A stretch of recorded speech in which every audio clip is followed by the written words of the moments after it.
Yes. It is the Castworthy podcast, and we are back at you today. It is Sunday, June 6th, and we have a full house. Three's company. Trio is back. Threesome, pause.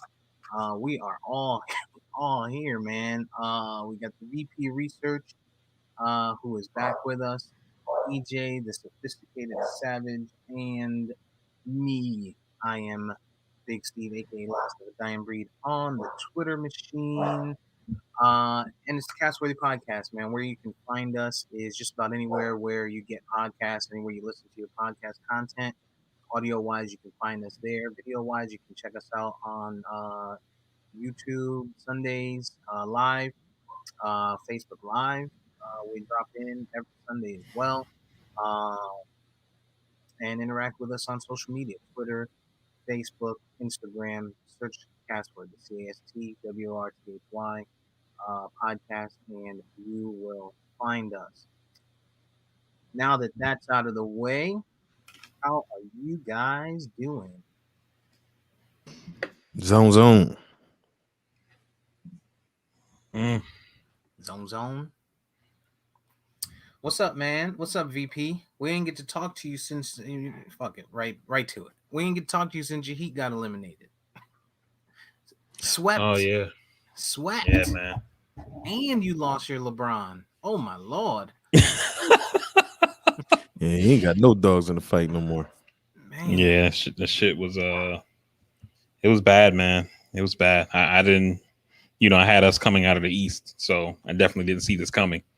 I knew Milwaukee would be tough, but I thought that we could beat them. And I mean, besides game one, we didn't really give them any fight. Not at all. Yeah, that shit was terrible, man. Pat got to get back in the lab. I'm not sure what it's gonna take. I'm not even sure. Pat got to get in the lab. I was in the finals last year. No, I know, but I'm just, what I mean by that is like part of our issue, part of our issue, and this has actually been an issue. I would argue even since Bosch was there, Miami has no size, and and we need to get a big man, like, but is there one out there is the question, But Bam is what, 6'8" ish. Yeah. I mean, he plays really well down in the paint, I think, Right, but I mean, but that's offensively, but defensively, it's not happening. Like when you put Bam on a guy like Giannis, he can't defend Giannis. He's not fast enough, and he's not big enough. So, and we have Bam playing at center. He's like a 6'8", 6'9" guy, and I know the league doesn't, technically have, traditional centers anymore, but, you're playing a Milwaukee team that has a guy that's 9 feet tall playing power forward. And then they also got Brook Lopez, and it's just two big ass bodies, and we got Bam. That's it. You know what I mean? Yeah, you guys were. What about y'all perimeter? Work. You were saying how Spo wasn't giving Hero and what's the other guy? Duncan Robinson. You were saying how this dude was on fire one time, and then next thing you know, he was out. Yeah, and in game one, man, Duncan Robinson appeared like he couldn't miss, and then he was looking like fucking Devin Booker from Game 6 Lakers, and the game 2, his biggest problem, in my opinion, is that Duncan Robinson sucks defensively, and he gets himself in foul trouble, and has to get out of the game. And then for a guy who his whole game is 3-point shooting, this dude has to be able to stay in rhythm. And when you're out of the game for long stretches of time, you're not going to be able to get it done because you don't have any rhythm now, And Hero, to your point about Hero, man, I mean, I don't know what the fuck happened to that guy. Like last year, he was the shit. You know, we had teams talking about, you know, trade packages that had to include Hero or it wouldn't get done. And Riley was like, he's not trading Hero for anything, you know. Like we were looking at Hero like he was going to be the guy, and he just disappeared in that in that series. Not a game, in the whole series. Hero just completely disappeared. I don't know what the hell happened to him. Yeah, I don't know if that. I like Hero. I don't know if Hero was the problem there, him disappearing, as much as it wasn't. They weren't scheming for him as much, right? And they did very similar to what Stan Van Gundy did that year that the Magic got back to the playoffs. Magic got back, or I'm sorry, got to the finals against the Lakers and skipped to the Malou. Rafer Alston was in there playing well. Jameer Nelson came back off the injury, and they forced Jameer back, and now that changed the whole chemistry of the team. And I think that happened with you guys with Dragic.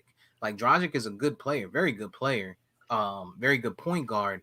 But I felt like he was I thought Spoelstra kind of forced him back in where Hero could have had a great opportunity to kind of start, and maybe you bring Dragic off the bench and shit. Because he just works so well. Like Hero, I think works really well with with Jimmy. And then what happened is I forget who year 2 was that got hurt, but they ended up starting Hero, and he started alongside Dragic. And you kind of saw still Dragic kind of running the point. And I think Hero does well, handling the ball as opposed to a guy that's playing off the ball. And that's probably why we saw a major decline in him this year, specifically in the playoffs, because he played good during the year too. Yeah, it could be. But let's get right to it. Yes. So you talk about, and it's funky. It's funny that you say Pat has to get back in the lab, right? And your boy LeBron is now out. And when EJ and I talk about what LeBron has done to the league, it's that mentality, right? So let me give you an example. The Lakers lost this year, right? They lost out first round, and the first thing you see, and Portland lost, and the first thing you see people saying is, "Oh, what's Dame gonna do? Is Dame gonna leave and go to the Lakers or the Knicks?" And now Dame is different. He's kind of been loyal to them. He's been with them for a minute. But there, you got people talking about, oh, who are the Lakers gonna bring in? Do they bring in this big name, or does LeBron leave and go to another team? Like that is what has what he's caused with his career and what he's been doing, with this jumping around bullshit, to where people feel like if you lose, you have to go search somewhere else for a win, or you have to try and seek out another superstar for a win somewhere. So it's crazy. So I didn't necessarily mean it that way, like go get a star. I think we need a big man, like a it could be a Ben Wallace type. We don't gotta have a motherfucker out there scoring 30 points. We need a motherfucker who can defend, like a person who has size, presence in the paint, and you don't have Giannis out there looking like a man amongst boys. You know what I mean? And we know teams in all leagues, not just basketball, but sometimes teams think we need to get a player that can do this, that's going to get us past this opponent, right? So, maybe, Dallas may say we need to get a cornerback who can defend this receiver because this team could potentially stop us from winning the division. You know what I mean? And when you're the Heat and you're in the East, yeah, you got to focus on Brooklyn for sure, but you could potentially match up with Brooklyn, like especially size wise. You know what I mean?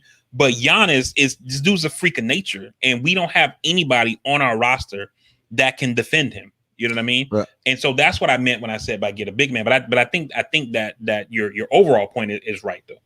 I think with Miami though, we ignore the fact that Jimmy Butler was out a lot this year. And when he did come back, it made a significant difference. Put y'all back in the playoff race because y'all at the bottom. Mm-hmm. And then, getting to that seed to have to face Milwaukee first, I think Milwaukee since last year, the last 2 seasons, have had y'all on their radar. And like I Hmm. told y'all before, playing sports, you circle some games, you circle some teams, and you focus on them. And I think Milwaukee just had y'all number mentally and emotionally and physically to just make sure, look, we are top 3 seed. We're not getting bounced by these guys a third year in a row. And I think that's a pretty tough motivated team to overcome with that. And it just kind of seemed like, Jimmy and all of them guys, even I think Steve's point about Dragic is spot on. Like you could tell the chemistry was different. And I think Jimmy having a bounce back from the injury basically put y'all on his back to get y'all back to the playoffs. I think, that kind of wore him down a little bit. You know what I mean? And down the stretch, they didn't really have much. Last year he came in the bubble, rejuvenated, attitude was on 1,000, so some of that plays a factor too, man. And you can't win it every time. So, we'll see what happens. But Yeah. let's talk about it, man. The Knicks, man. Let's pull the band-aid off. Let's go. Pull the band-aid off. Another group, another young group. Man, the Knicks. What did you see wrong with your team in this playoff? I mean, it was everything I expected to happen. We beat these guys all year. We had their number. We were the better team. Everything was working for us. And then I really paid attention to what type of team we were going to be down the stretch. And being that we were such a young team and a Tom Thibodeau team, not to mention when we were winning those games late, like at the end, it was very ugly. And RJ and Randall were already going into a shooting slump. So I'm like, here we go. And come playoff time, you got to be able to be there before and understand what the level is. And these guys being young, Thibs being a guy who doesn't really develop young players well, I knew mentally they would be out of it. And you can tell every single game they had moments where they had a lot of fight in them, but then it was a lot of times they just were like deer in the headlights, and I'm not too mad overall because I think we could have beat them. We had games where our starters didn't score any points. If these dudes just scored or averaged 10 points, if Julius Randle made better decisions, if guys were just not living by the three, we'd have been all right. Because defensively we started making adjustments, we started doing things, but that's the other issue that I have long term with Thibodeau. Like offensively, he really has no identity. Spo, when he was coaching LeBron, and even now, you can see where he lives and dies. He gets the corners open. He does what the Spurs did, moving the basketball. When it came down to like clutch moments for us, Thibs was just sitting there, so it even looked like the moment was too big for him at some point. Derrick Rose, though, valiant effort. Even with the rotations, man, we had some moments where Obi Toppin as a rookie was putting in work, and the second quarter comes in, Thibs doesn't play this guy at all. Like, what are you doing? You know what I mean? So overall, I'm happy that they got there, that they showed up a little bit, but they didn't. I'm happy for the future, but I'm more concerned because the Knicks have a tendency to get rid of talent before they adjust the coaching and everything else around them. And we got a lot of talent. So That's a piece that I was gonna touch on was the league has changed from a player standpoint, but it's also changed from a coach standpoint, right? And when you talk about rotations, it's like coaches just feel like, all right, it's playoff time. We can only have a 7-man rotation or 8-man rotation. And these guys' legs are tired. You got these guys, RJ, Randall, these guys haven't played long seasons like this and into the playoffs. So, you're getting them, they already played mega minutes this year, and then you're putting them in the playoffs to play long minutes, and they're tired, man. You had guys like Obi Toppin on the bench that could have been useful. Lakers did the same shit. They didn't utilize their bench as deep as they could have. I mean, their bench is trash, but at least get these guys, some time to rest, right? I think there was a miss there. Um, shit, you didn't see Montrezl Harrell at all in the playoffs. I think you saw him game 5, I want to say it was, when they were getting their asses stomped. You saw Montrezl Harrell play like 8 minutes or some shit like that, but the Lakers barely played him. And throughout the season, he was the guy. You know what I'm saying? He was their big man when Gasol couldn't go, AD couldn't go. You know what I'm saying? So like they brought him in for that reason and then didn't even play him, and that's a problem with these coaches, man. The coaches are just too smart for their own fucking good. Yeah, I definitely agree. I've never understood. Like, anytime I hear people talk about the whole rotation thing with when the NBA playoffs, it never makes sense to me. Like, you've been running, 9, 10 man rotation in the regular season, and then you go down to 6. Some teams go to 6 man rotations, 6, 7 guys. Those guys are going to get tired. But what I also wondered with that Knicks season, or not season, but a series, from the other team's perspective, I wonder. I normally don't think fans necessarily impact the game, but I wonder the impact of people outside of the Knicks organization had on a guy like Trey Young. Young, because you got Spike Lee talking shit, and the mayor of New York City. I mean, the Garden is already, players go to the Garden, thinking like, I got to shine here because it's the Garden. You know what I mean? And now, you got Spike, probably the biggest Knicks fans, or at least the most high profile, and the mayor of the city itself coming at you. And I wonder if that kind of helped like ignite this guy to be like, yo, I'm gonna kill these motherfuckers. You know what I mean? I mean, he got off and he did what he did, and even still, we were losing games by 1 or 2. We literally could not get any offense from like Reggie Bullock. I think he might have went 2 games with under 10 points, and this is our sharpshooter, our starter. We sat Eifert Payton, who was one of our starters going into the end, and we sat him because he looked like he was just lacking effort and everything like that, right? And then you got his mom tweeting out like, "Oh, this is what happens. Y'all should have started him," But then when you go back to Steve's point of the rotation, Nate McMillan got minutes out of guys, Huerta, Collins. Some of these guys were injured early in the season, came back late, and he worked them in the rotation. They're playing their whole entire damn near bench, getting maximal minutes out of them. With Thibs is literally not even going back to the well with guys that were playing well. Like Obi Toppin had some great playoff moments, and you wasn't giving them the confidence to go back.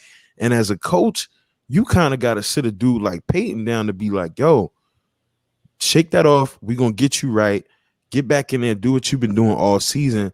And this dude didn't do that. And it's like, I don't know, man. It just like Thibs is not the long-term answer. We don't, if it wasn't Derrick Rose just going out there and doing what he does, we literally had no offensive presence. And you go back to his time in Chicago, Derrick Rose was such a prolific scorer, he didn't have to do anything. In Minnesota, this dude, we forget, this dude had Jimmy Buckets and Karl Anthony Towns and couldn't do nothing with him. You guys were definitely supposed to win that series. Like, Atlanta's a trash team, and VP, I think you got a great point. They ignited Trey Young because going into the playoffs, Bogdanovich was the one leading that team. Like, Trey Young was barely shooting. He was just there. He looked like he had fell off the face of the earth. And then they ignited him, and then he was taking 20 shots a night, 30 shots and 25 shots a night, which he hadn't done all season, but he felt like he had to, right? Because they put that fucking battery in his back. So yeah, and then the Lakers, EJ, to your point, Elfrid Payton is a great defensive point guard, and you guys got there because you were a good defensive team all year. And Tibbs, being a defensive minded guy, you would think he would play his defensive guys. But instead, he went out there, he was trying to outscore these guys. And you can't outscore a shooter like that when you're the type of shooter who forgets the last shot. You're a shooter that's gonna go 8 for 17 from the three and be fine with it, which is a Trey Young. You can't beat that guy. Like, you can't outscore him unless you have those type of shooters, and you guys just don't have those kind of shooters. I mean, You even know, if they were there early in the season, they disappeared at the biggest moment. You know, they and yeah, disappeared. and that's the other point. I like So RJ's play. To Shane's point, I like RJ's play. Like RJ started off shaky, but he is the youngest, right? But then you saw he started to attack, and we weren't getting a lot of calls, which is the momentum shift where we lost the favoritism, but he was the only guy at some point taking it to the rack, and this is the youngest kid on the team. But that's coaching, man. yeah, he came into himself this year, RJ Barrett, and I think he's gonna have a good future moving forward. Julius Randle has to soul search, and I don't know what happened, but I think it was just his legs, man. I think his legs got tired. He's a big guy.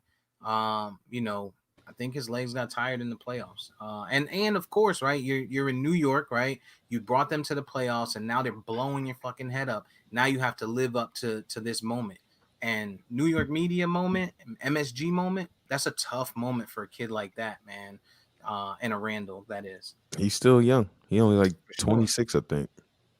Yeah. But Devin Booker, though, putting on for the light skins, Man, Devin boy. Booker, man. I watched part of that game. I couldn't watch the whole thing. I fell asleep on it. But I'm watching the game. I think I watched up to halftime, if I remember correctly. And this guy could not miss. I mean, from the corner, top of the key, floaters, like everything was going in.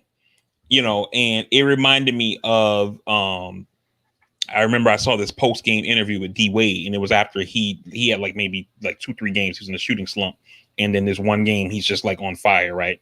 And the media reporter asked him like, what's it feel like when you're shooting like that?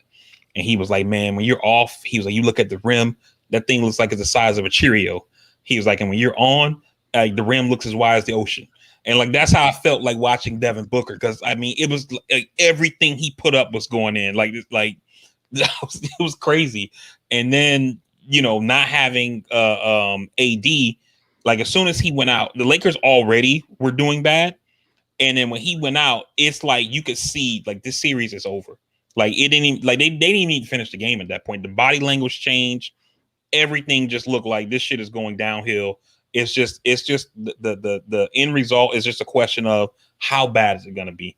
Like, are they going to lose respectively by like 10, maybe 12, or are they going to lose by like 35? You know what I mean? Or is your superstar gonna walk off the court Five before the minutes game left. ends? Woo, Man, woo. Twitter, man, Yeah, LeBron I is. didn't I didn't I like don't that. get it, man. Game five, he did that, right? There was 5 minutes left, and then game six, you know, in the third quarter or the fourth quarter, I think the first half of the fourth quarter, they were fairly close, and he was on the bench for a good portion of it. I don't think he came back until the 6 minute mark. And there was opportunity, definitely opportunity there. They got it down to 10 points at one point. Then Wesley Matthews took a stupid ass shot. I don't even know why they allowed him to take that shot. They should have told him before the game, you don't shoot anything. Like, unless somebody looks at you and nods the head at you, you don't shoot. Because that was just a horrible shot. He fucked that up because that could have brought the game down to something like 8 points. And they would have been on a run. Staples Center was fucking packed. Like, it would have blew the top off of that shit. And Phoenix being young with just a Booker, really, I mean, they have CP3. It would have taken a lot of CP3 to get those guys recomposed after they gave up a lead like that and dropped it down to single digits with the Staples Center going crazy. So just a huge moment there. But like, I get it, man. LeBron is 18 years in the league, and there's his greatness is cemented, right? But he just doesn't do himself any favors on the court with the behavior, man. Like, off the court, he's the GOAT. No doubt. He's the GOAT off the court when it comes to, you know, politics, getting his name out there, when it comes to, business minded, never getting into trouble, right? Like, this guy is probably the greatest athlete of all time off the court. But when you're talking about on the court, he's a great player, but the behaviors are the problem, man. The behaviors trump the talent, and that's why he always ends up. There was Anthony Edwards, kid that plays for, I want to Minnesota. say Minnesota, said, he's never seen anybody, any player, hasn't seen people wish for failure from any player ever before, right? And I don't think people wish for the failure. Like, I don't think it's pre-disclosed. Like, you don't go into it like, oh, I hope he loses. I hope he loses. I think it's Some more people like do. some people do, but I think it's more that shit, right? And I don't think it's the hate for LeBron. I think it's the hate for the LeBron fan base. Like, just fucking suck it up. It's okay for him to be a top 3 guy, top 2 guy in many people's opinions, but to call him the GOAT, like, that's the things that people are nitpick at, right? The numbers are great. The numbers are there. It's the behaviors, man. You got to be a leader. You have to be a leader, and you can't say this man is a leader if he's doing that kind of thing. And like you said, he doesn't give himself any favors when you come out in the beginning of the season when y'all rolling, saying, man, this play-in thing is a great idea. And ultimately that might have been what killed him down the stretch, because you had to battle one of the hottest teams just to get the 7th seed. Then you get the 7th seed. The turnaround was like not that far, and now you're playing one of the hottest young teams that's motivated by CP3 that thankfully this time didn't get so badly hurt. So at when 18, 17 years in the league, you having to do that, whereas you were used to chilling and waiting for your time to get a little rest. That didn't do him no favors, man. Yeah, I think what both of y'all are saying is great points, man. LeBron, I think, like, sometimes he's like feeling himself. You know what I mean? Like, I'm the best player in the league, so I'm gonna take a point of personal privilege and I'll just lead the court at 5 minutes. Why? Because fuck y'all. You know what I mean? Like, Like, what are they gonna do about it? I can break COVID protocol and go hang out with Drake. Why? Because I'm fucking. What is Adam Silver gonna do? Like, I run this league, not Adam Silver. And when you do things like this, like me and Steve were talking some geopolitics in pre-production before you got here, EJ, and people are gonna, just like with children, they're gonna continue to cross the line until you set where the line is, right? Mm-hmm. So if you don't, or not cross the line, they're gonna continue to take steps until you set the line. And the league has told LeBron and other star players, for that matter, that you can do these types of things and we're not going to do anything about it. If you're some my guy who went to Atlanta for the chicken wings during COVID, if you're him, hey, you could be suspended for breaking COVID protocols. If you're LeBron, we're going to just put out a message saying, hey, we wish you hadn't done that, but let's keep playing, keep bringing the money in, and that's part of the issue. And from a league standpoint, as far as leaving the court early, that's a team issue, because you have teams, and I know you guys are tired of hearing me say it, but it's the truth. When LeBron was in Cleveland, and now when he's in LA, LeBron runs the team.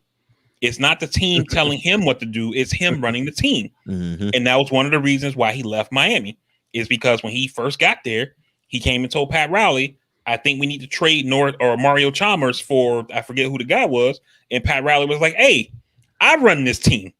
You know what I mean? Shut up and dribble. You know what I mean? Yeah. And he didn't like that shit. Pat Riley told LeBron, your friends don't ride on the team plane. That's the team plane. That's not the entourage plane. You know what I'm saying? Your team don't park in the players' parking lot. And LeBron didn't like that shit, and you guys remember, a few months ago when I told you how JR.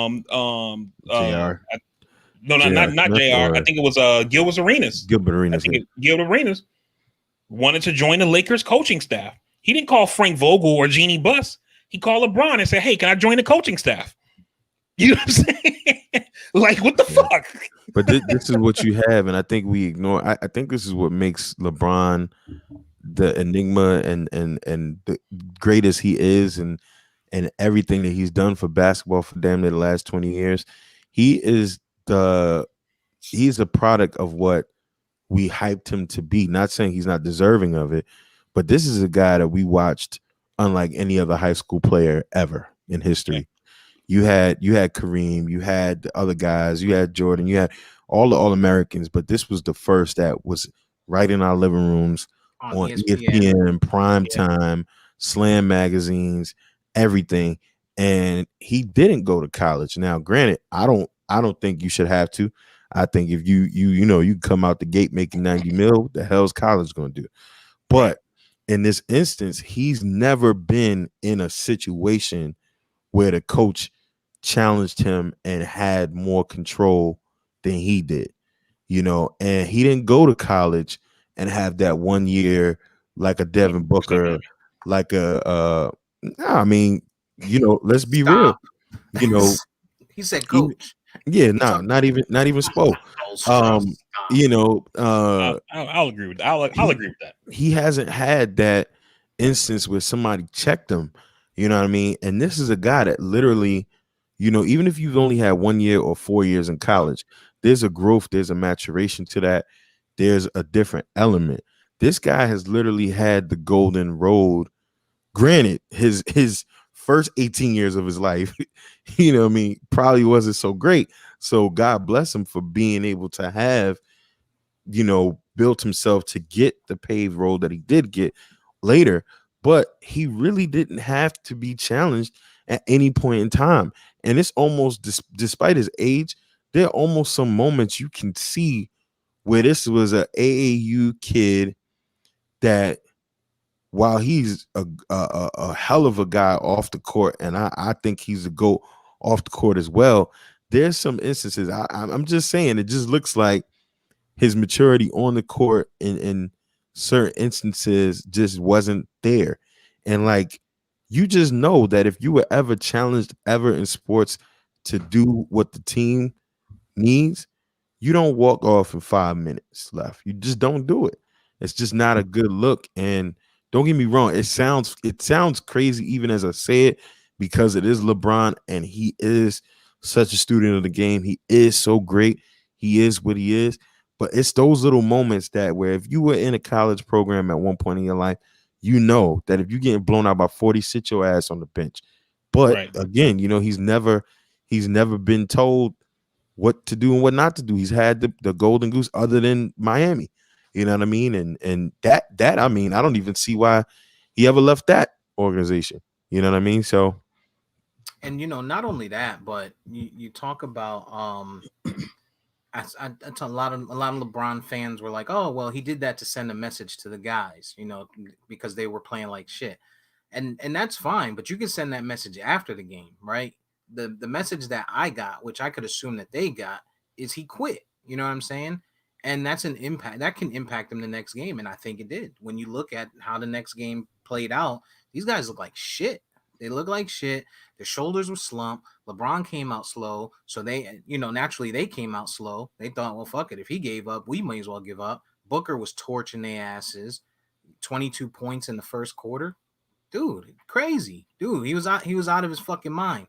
Yeah. Then LeBron comes out of halftime in the third quarter. He looks like he went and got his groove back like Stella. And these guys start to show, and they were able to break the lead down, break the lead down, break the lead down. You saw some heart, guys making plays, making shots, good passes, cut into the hoop, shit like that you didn't see in that first half.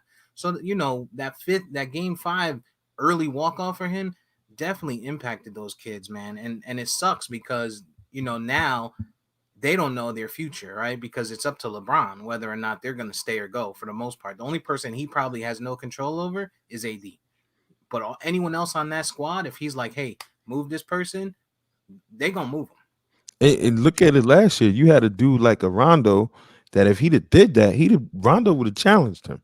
So Mm-hmm. you essentially got rid of people that, or you didn't welcome them back, that might have been a little too vocal for you, that might have challenged you a little bit more. You know what I mean? And let's not forget, all of that time they did sit out, whether they were hurt, whether they weren't hurt, really came back to kill them too, because they thought down the stretch that they would be able to come back and then pull away and get back into a good seating spot, and that didn't happen. Yeah. And EJ, I think you're definitely right, and that played a factor. I think in hindsight, hindsight's 2020, right? But at the time, I could see them wanting to do what the fuck they call it, the load management thing or whatever, because you had a crazy season where the season ends in December because of COVID, and it starts right back in February. These guys aren't used to doing those these guys, especially these players who are like, top of the league, your LeBrons, your Westbrooks, your KDs. These guys have very specific regimens that they follow in the off season to prepare their body for the next season. And they didn't get to do that unless you were a team that got eliminated early from the bubble or a team that didn't make the bubble, right?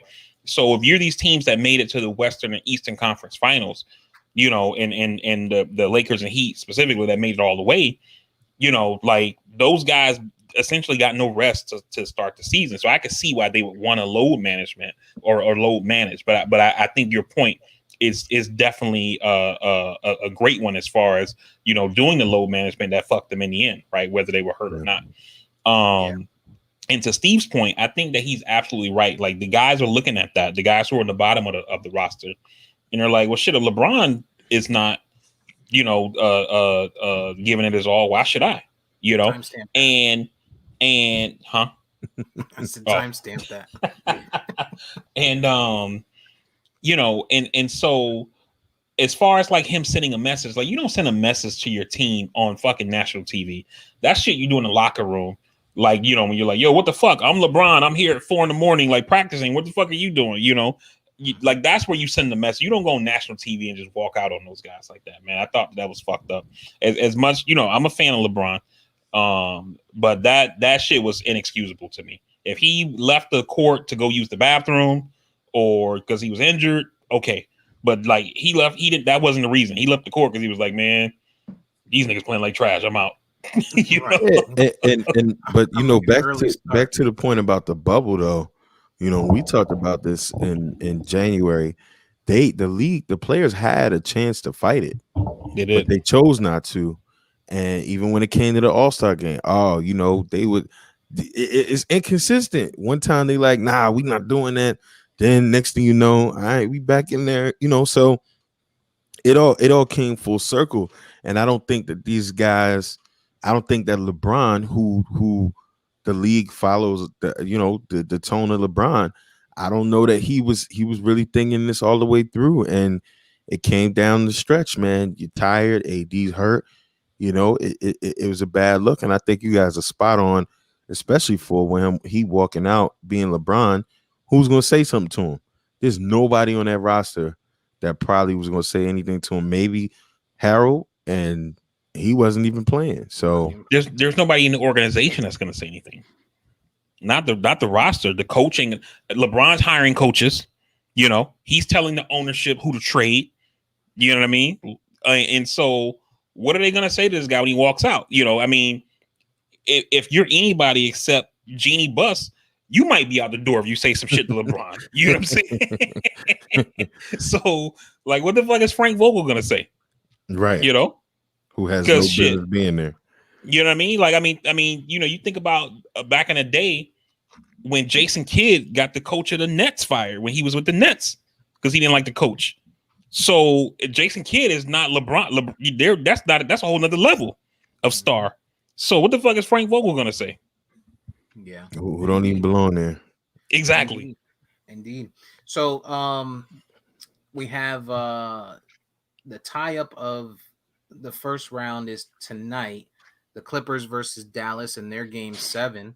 Playoff P and Kawhi. Kawhi did what everybody wanted LeBron to do. Like what people are basically saying LeBron should have done in a closeout game.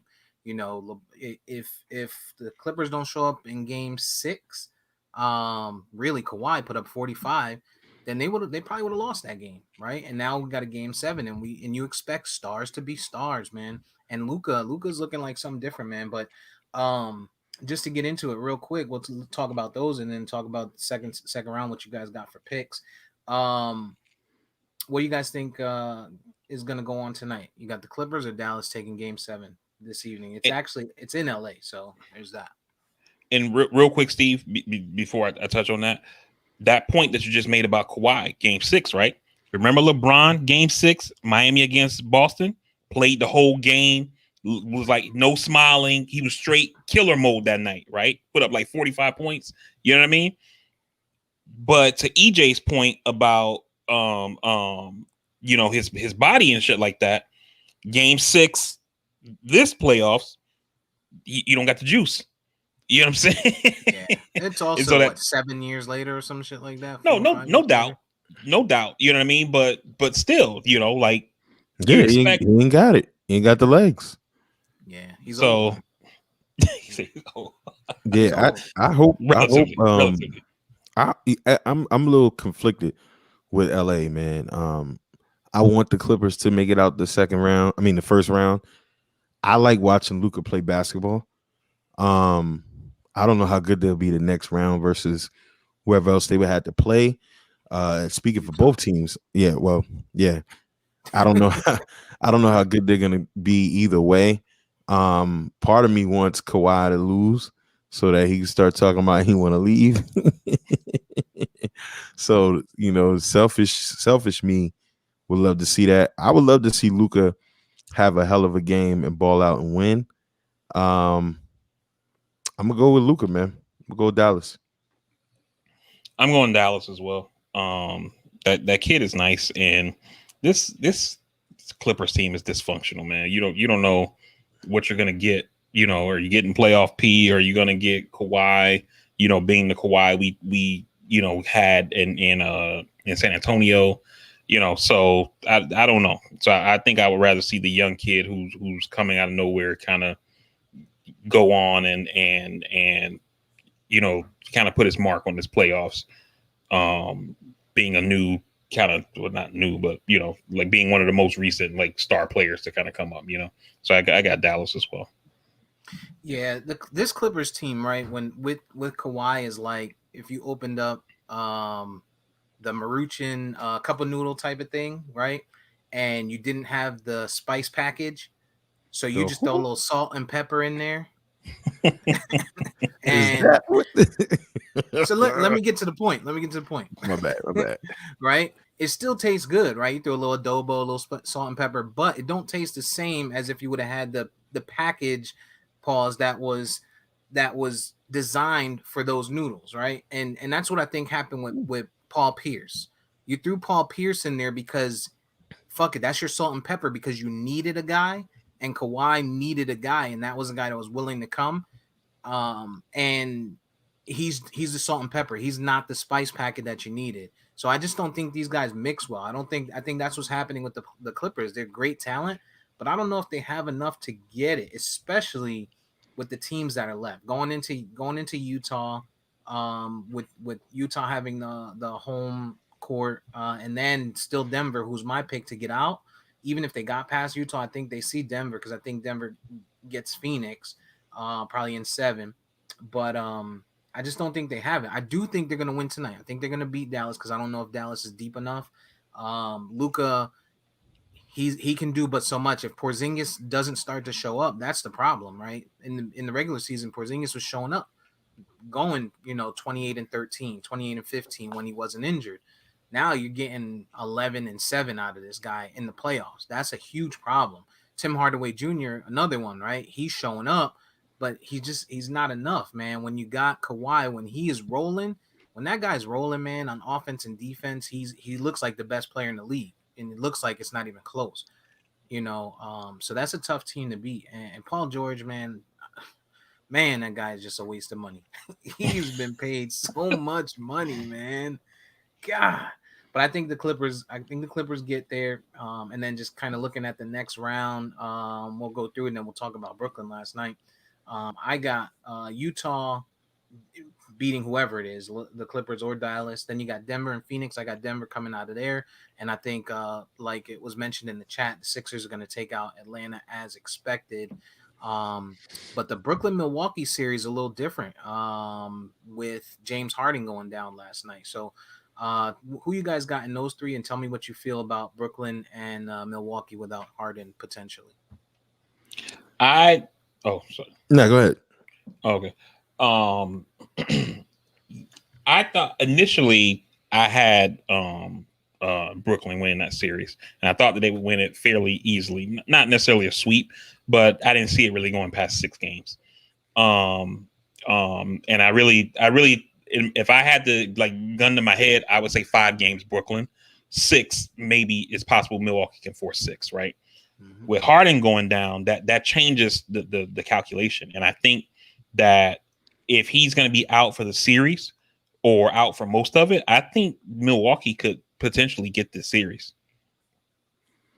I had to agree. We've always said this from the beginning. This is a Brooklyn team that not much is going to stop them other than injury.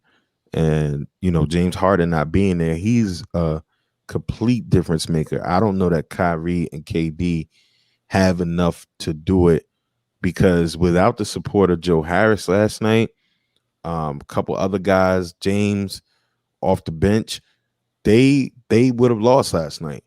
And I just think Milwaukee's coach Budenholzer, whatever, has to make some adjustments. And I like what I saw out of Giannis. The problem is they also have a consistency issue with Middleton. Middleton, I think McCullough, Middleton, Paul George are the 3 most overrated players in the NBA to me. And when Middleton is off, he's worthless. So I think if they can steal a game in Brooklyn, and let's just say Brooklyn's supporting cast goes cold one night, and you still got the threat of KD and Kyrie to ball out, even if that happens. But if the supporting cast goes cold one night and Milwaukee can really dominate in the paint and they could still win in Brooklyn, it's definitely going to be a different kind of series. I still got to go with Brooklyn, like you said, with the gun in my head, but I wouldn't be surprised if Milwaukee actually pulls something off. Philly is definitely, I think Philly has the potential to sweep Atlanta. They have the potential to. I don't know that they will with Embiid being down. I don't know what his status is. I don't know if he's playing, but that's a major blow, him not being there. But I think Ben Simmons defensively, Tobias Harris, if they can get it going, I think Doc is a pretty good coach to put them in good position. So I don't know. I definitely see them winning that series going forward. If Philly doesn't have Embiid, man, we talking about a whole different type of team. So I don't know. It's gonna be interesting to see. Yeah, that's I another guy in B that Barkley should call street clothes because this I mean, motherfucker's always hurt. he's done pretty good this year. Like I don't know what happened. Maybe were they in the bubble last year, Philly? Yeah, Because I'm okay. So I'm thinking, well, they got an early exit. So I'm thinking he yeah, it had a was good early off exit. season. Maybe a new conditioning guy because he did pretty good this year. Remember the first few years of his career, he couldn't play back to backs. They wouldn't Yeah, allow him to play back to backs because his body just wouldn't do it. And this year he did. He did pretty good up until now with the injury bug. Um, but Brooklyn, that's a man, that's the go ahead. person, man. It was I can't remember what coach it was. I saw an interview of a coach. I don't know if it was NBA or football, and they asked him like who's the most important person in the building. He said the strength and conditioning coach. Mm-hmm. It's the most important person in the building. So, and Mm-hmm. that shit is so true, man. Because I mean, like if these guys' bodies aren't taken care of, they can't do it. You know what I mean? Especially nowadays, and all they do is they want to just lift weights. You know what I mean? And that's a big piece of what's hurting these guys is they're not worried. They're not thinking about the tissue and the ligaments. They're thinking about just build the muscle, and the tears and the pulls and shit like that. Right. That could be there. I think Brooklyn should beat Milwaukee. I think they will beat Milwaukee. I don't know how so many people had Milwaukee picked to beat them when they were at full strength before the series started. It made no sense to me. A lot of people did, but I think even without James Harden, they could beat Milwaukee. I even think they can beat Philly and get to the finals. But yeah, I mean it's gonna take, like EJ said, that cast, right? Claxton's gonna need to be big. Um, Mike James, who just came back from overseas, he's gonna have to look good out there. I wish they still had Spencer Dinwiddie because that kid, if he didn't get hurt, that would have made this team just crazy. And then Blake Griffin, right? Blake Griffin showed shades last night of the star that he was, that people came to love him for when he was with the Clippers. Not the hops and the dunks and the alleys, but he was grabbing boards, he was making plays, he was making passes. He's playing pretty good defense, shuffling his feet. So he's gonna have to play a huge part and really make the third piece to that big three, for them to get out of there. Um, but yeah, I got Brooklyn, man. Who you guys got in the Denver Phoenix series? I'm with you. As far as Denver goes, I just think they got a different game. Playing through Jokic, I think they got a different game. Um, but I think it goes 7 for sure. So How about you, V? Say that again. Sorry. I said, how about you? Denver Phoenix. Denver Phoenix. I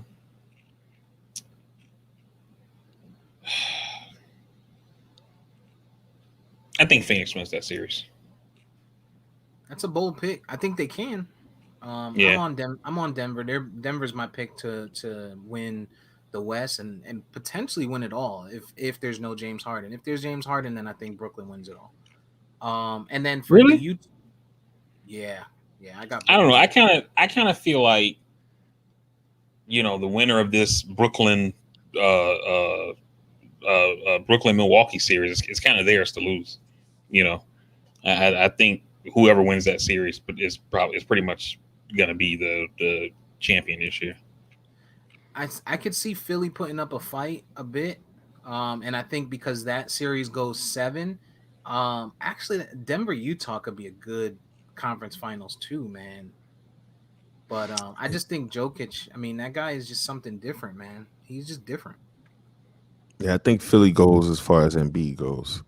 If Embiid comes back healthy, I don't see too many teams having much for that guy because that dude, he has been playing something special, and there has not been a answer for this guy.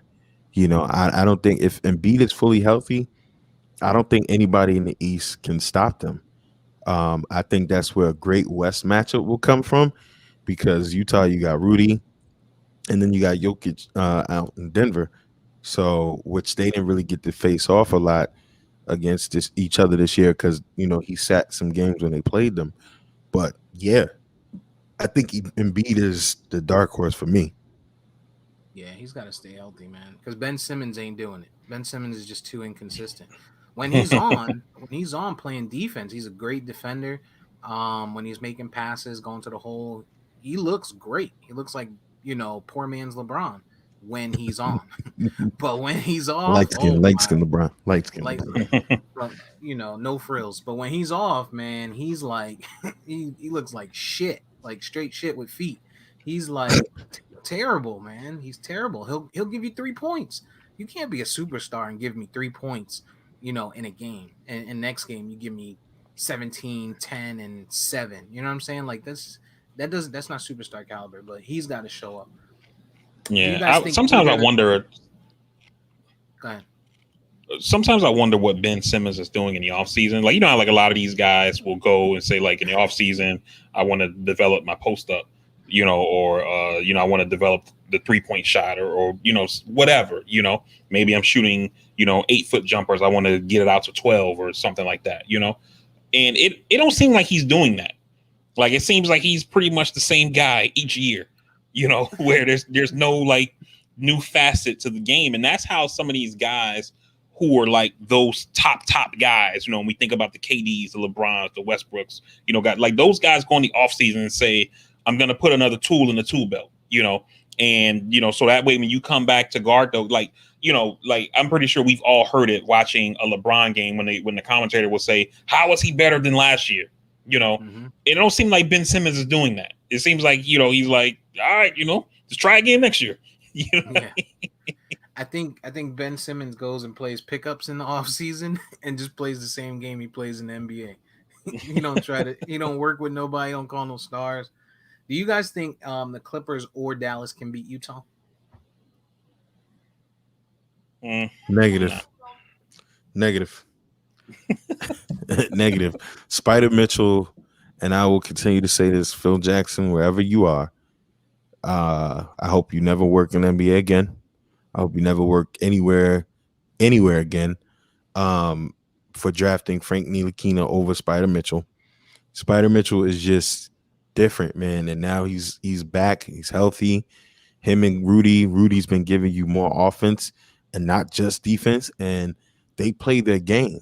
You know what I mean? They don't get off of their program, and I think that's a very special way to play when you're in the playoffs because you're staying focused to what got you there. You're staying focused to what your bread and butter is, and I don't see anybody outside of a Denver giving them any run. Yeah, I don't think that the Clippers are going to beat Utah, man. They're too they're not the same team night to night. You know what I mean? Like, you can get a world class team on fucking Tuesday, and then on Thursday, you might get like a low class D1 school from college. You don't never know what you're gonna get with those guys. The Africa team with J. Cole. Is that guy still in the league, EJ?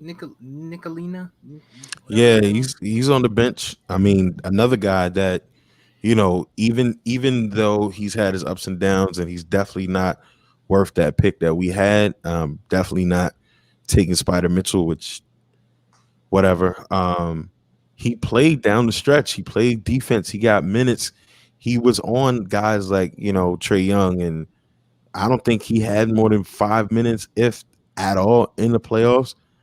So another Thibodeau move that I'm just like, I don't get it. I don't get it. I'm happy for what Thibs did this year, but I just don't think he's a long term answer. All right, bro. My Amazon driver. I gotta take a picture of this. My Amazon driver. It's funny because you brought this up, EJ. It's a young lady, Mm. and she has a gold bonnet right You now. lying. I'm gonna take a picture. Hold on. You You talk about lying. you talk about the topic. I'm gonna try and get a picture out the window. Yeah, so black culture right now, the black community, the black world, it's a big debate going on right now, man. Can or should women, specifically, nah, I'm just gonna say women, um, be able or walk around with bonnets on in public? And the debate, the discussion, it's been hilarious to me. The first thing that comes up for me is, well, black men shouldn't be able to comment on such things. And it's just always funny to me how I don't know that black men are walking around telling black women anything, number one. But it's just funny to me how, as a community, when black men say something about anything, we shouldn't be able to say nothing about nothing. But everybody could tell us what being a man and being this and that is about. But okay. But I just find it funny, like, because for me growing up, and I think many of us, this speaks to my other points of how, as a community, as a society, our black society, we seem to want to get rid of everything that we've known to be in our entire lives. Like, I remember when the do-rag era was popping. Just because I wore my do-rag and snuck my do-rag out didn't mean that was what was being taught to me. My mom was like, no, you don't wear the do-rag outside the house. If I did, I might have had my hat on over it, having to hang out in the back like the rappers did. Even in school, you would come into your class, hats off, do-rags off. That was what happened. You know what I mean? So bonnets was in that same conversation. I saw young women being told by their mothers, grandmothers, aunts, sisters, teachers, etc. Hey, take your bonnet off when you're in public. You know what I'm saying? And the argument now is, hey, well, I gotta run to the store. I don't have my hair done real quick. Yo, I remember distinctively women might tie their joint up, put a hat on, even a bandana over a bonnet. You know what I mean? So I'm not saying one thing or the other, but it's just funny to me that, as a black society, as a black culture, we just go against so much of what we've been doing, for whatever the justification is, to kind of justify behavior. New behavior. I stay out of black women's business. So Yeah, I typically do as well. I think culture is just one of those things. It's always evolving, right? And so, um, and I'm gonna assume I hadn't heard much about this topic in my Because like you're not black. consumption of media this Because you're week. not black. But I would assume it's people who are wearing it for like things like you said, like my hair is not done or something like that, so I'm gonna throw the bonnet on so I can go to the store versus like a style thing. Because I mean, if people are adapting it to like, I got this fresh outfit on, plus I'm gonna do the bonnet. You could have people who, maybe they don't like the way their hair looks because of whatever reason. You know what I mean? Like my wife struggled with her hair for a while. She was taking a medication that made some of her hair fall out. And so she started wearing wigs and things like that. You know what I mean? So you don't ever really know what like a person's reasoning is. I mean, if you think back to the 1920s, women used to have to wear bathing suits that looked like they were about to be Olympic swimmers and shit, that covered their whole bodies. And now, women, they go to the beach and they're damn near naked. You know what I'm saying? Some of them should still be wearing those bathing suits. Oh God. But yeah, so I think like that might just be one of those things that's just evolving, just like you brought up the do-rag thing, you know what I mean? Like I would never think like, yeah, you're supposed to wear do-rag when you go out, and people were doing that, it's like a style thing and shit, so I think it's just the culture just continues to evolve. Now you going out with like rollers and shit in your hair, like come on, dog. You know what I mean? Ain't no difference. That was what the bonnet used to be seen like. It used to be in the same conversation. Like, hey, you don't go to the store with rolls in your hair. You don't go to the store with a bonnet on. That used to be in the same conversation. Isn't a bonnet a shower cap? Like, isn't it the same thing? Pretty No, much? It basically looks like that, it but that's looks not like the one. purpose No. of it. Oh, okay. Well, I don't know. I've always frequented a different culture where their hair is long and silky, and so I've never seen. Oh, see now you just Yeah, here we go. you're out of control. Now you're out of control. However, I mean, some of them wear bonnets like it can be used to like protect the hairstyle, like when they sleep. Same thing we use a do rag for. Maybe you take a shower at night, you throw your wave grease in, throw your do rag on, so that way in the morning the wave's popping, right? And for women, it's kind of the same thing. They got their hair done in a certain style. They lay it down with some kind of shit, put the bonnet on, protect it, and that way in the morning they can just comb it right back into that hairstyle they got done. That kind of thing. Yeah. But I think it's the same as rollers. Like my sister wore rollers when we were younger, and like to EJ's point, she was told don't wear them shits in public. Like take them shits out your head before you go outside. I don't know. Like I said, I stand up Black women's affairs. So I have no I think for me the funny part is just the societal, the black culture. Like we at a point, we're seeing at a point where black people, millennials, whatever you want to say, they are really challenging the societal norms that we grew up on. And I just wonder, like, is that good for the culture? Is it bad for the culture going forward? You know what I mean? Like, I hear what you're saying, but I think also at the same time, a lot of younger people, they have access to more information, and they don't see things the way that their parents did, right? So it's like, they feel like they can be independent and do their own thing. And also what you have to also remember, and a lot of people say this as a joke when you insert whatever topic, but you got to also remember sometimes you have these kids who are becoming young adults, and when they turn 18 years old, their grandma is like 45. You know what I'm saying? And so and so it's not like they've had somebody who has put these decades of culture and experience and instilled it into a mom who is now passing it down to them. You know what I mean? Their mom might have been 19, and her mom may be 42. But You know what I'm saying? that's never not been present. There's always been young moms. There's always been those instances. I think what we're seeing largely is literally a rejection of old societal norms. Like I wouldn't say all. I think that's all. I think all is doing a lot of work I didn't say in that all. sentence. I'm not He saying said all. old, old, I old. say old Oh, I thought you said societal all. My norms. bad. No, Sorry about that. old black societal norms are literally being rejected, and it's for some instances, depending on your orientation and your lifestyle, more power to that. I don't know that everything that we look at should go.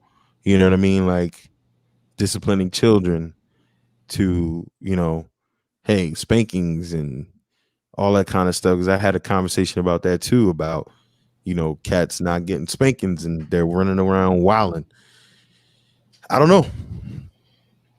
Yeah. So I think with the point that you made, the conversation to be had is, you know, what light is that painting our culture in? VP says, they have access to more information and they don't see things the way their elders did. But as far as as much as we try to change what the look of professionalism or whatever is, there's some things that just don't go right. Like if you walk into an interview with a do-rag on, it's not right. It's not professional. And going out into the street with a bonnet is the same, right? People can see that as you could be the most professional person in the world, the most successful person in the world. You just look like a hood rat, going out into the But street but I like that. but I think that we have to differentiate the destination, right? Because we're like you're talking about looking professional to go to the grocery store. I mean, men used to wear suits to baseball games in 1920. Now they show up in fucking stormtrooper outfits like they're in Star Wars or some shit. You know what I mean? And they're out there in fucking Green Bay when it's fucking negative 300 degrees.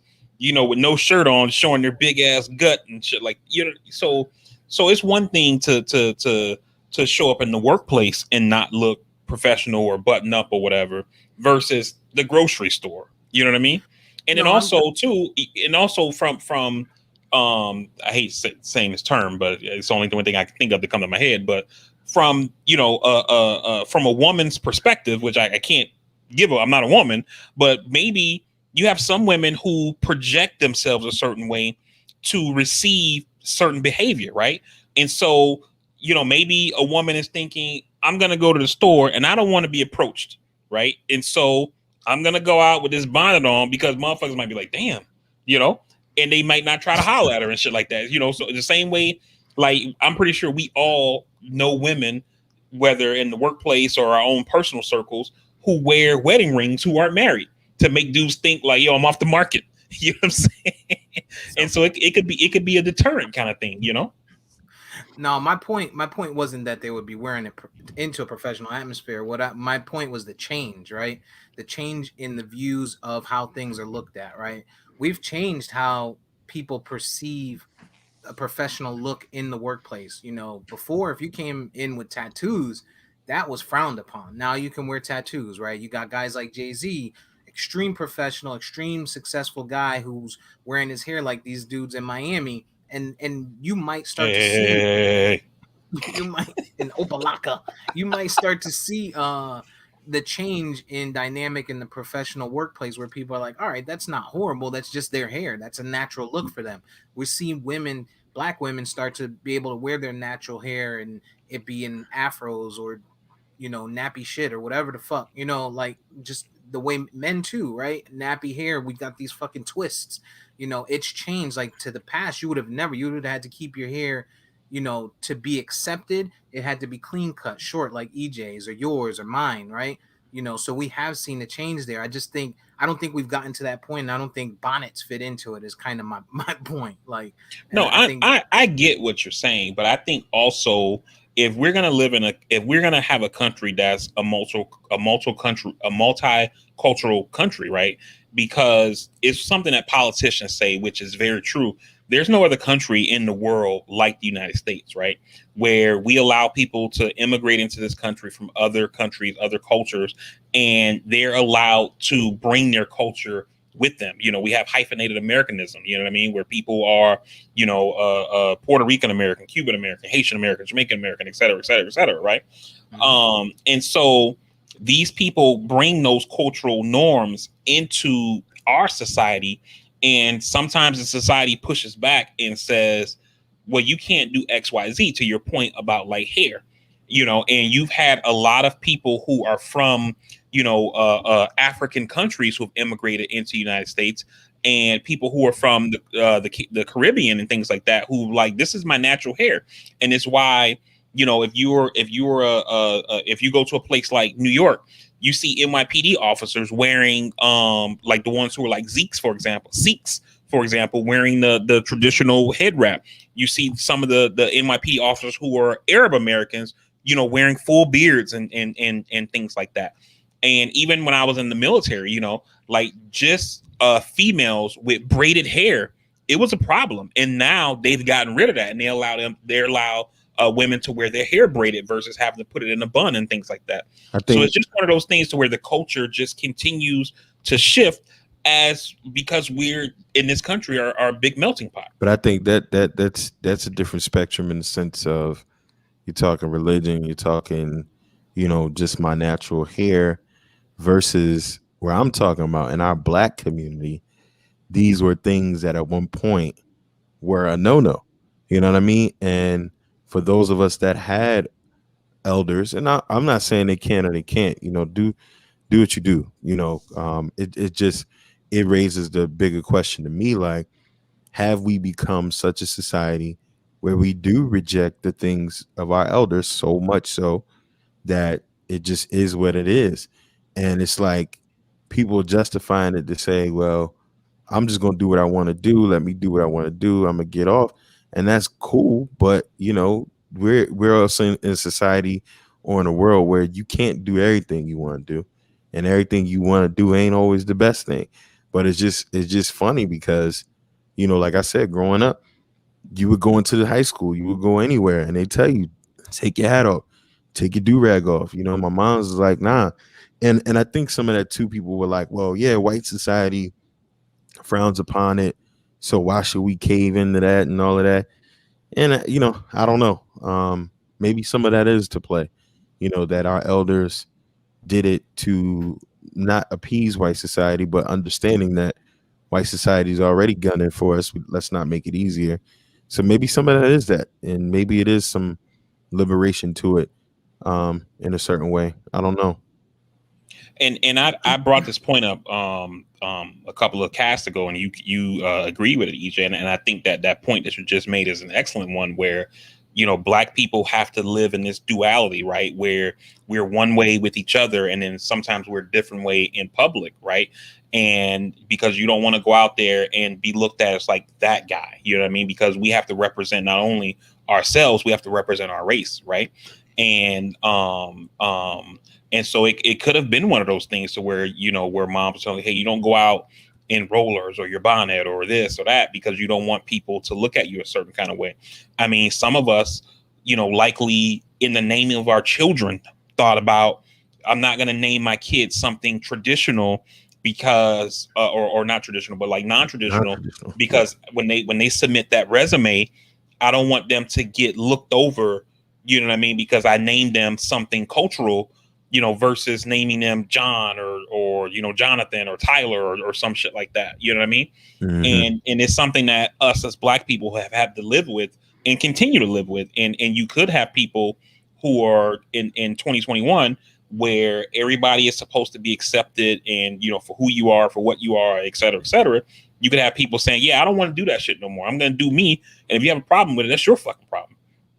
Yeah, and you know what? To that point, man, no other, in my opinion, no other person on earth has to live in that duality more than the Black male, because just for being big and Black, you can't get too close to, can't show too much aggression. You can't do this, you can't do that.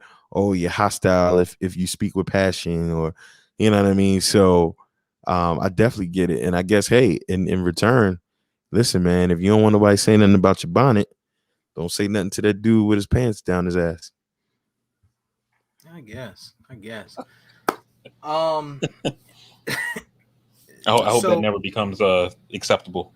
yeah, I think I mean, this is my point. This is my point. It's exactly my point. What is going to be too much?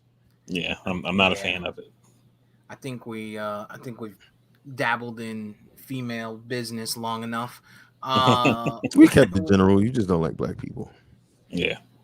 I mean, it's Oh, not easy to like. The whole cocoa butter smell and everything. Just kidding. oh man. Shay. It's Shay. It's not cocoa. VP, what's going on on the political front, man? In politics, man, this fucking guy, Joe Manchin, senator from West Virginia, he just continues to piss me off.